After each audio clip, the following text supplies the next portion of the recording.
जय शिवराय मित्रांनो, मी योगेश ऐके, दांबुरीकर, छत्रपती संभाजीनगर.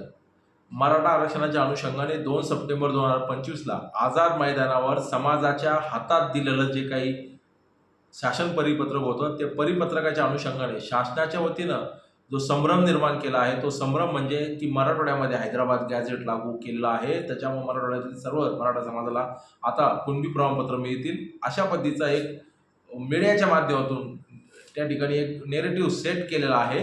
परंतु हा जो काही नेरेटिव्ह सेट केलेला आहे, तो नेरेटिव्ह संभ्रमित करणार आहे. कारण की ओबीसी नेते हाके असतील, पडळकर असतील किंवा छगन भुजबळ साहेब असतील, या सगळ्यांनी त्या 2 सप्टेंबरच्या GRच्या अनुषंगाने जसं अध्यादेश सगळे सोयऱ्यांचा निघाला, त्यावेळेस जसा आगडंबन कार्यक्रम त्यांनी सगळ्या महाराष्ट्रात केला आणि मराठ्यांना आरक्षण मिळालं, ओबीसीवर अन्याय झाला, त्याच पद्धतीचा पुन्हा बेबनावाचा कार्यक्रम त्यांनी 2 सप्टेंबरच्या नंतर केला. कोणी कोर्टात गेलं, कोणी GRची ओळी केली.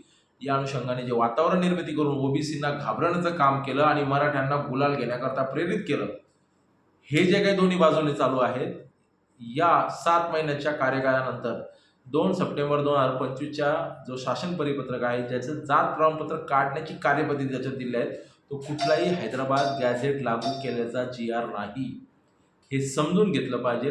त्या अनुषंगाने माझं या व्हिडिओच्या माध्यमातून आव्हान आहे की आता शासनाने आणि मराठा आरक्षण उपसमितीचे अध्यक्ष विखे पाटील यांनी 2 सप्टेंबरचा GR समाजाला समजून सांगावा, त्याच्याबद्दल असलेला संभ्रम दूर करावा. अन्यथा मराठवाड्यातील मराठा समाजाचे कार्यकर्ते विखे पाटलांना पळताभुई कमी करतील, एवढंच आव्हान या व्हिडिओच्या माध्यमातून करतो.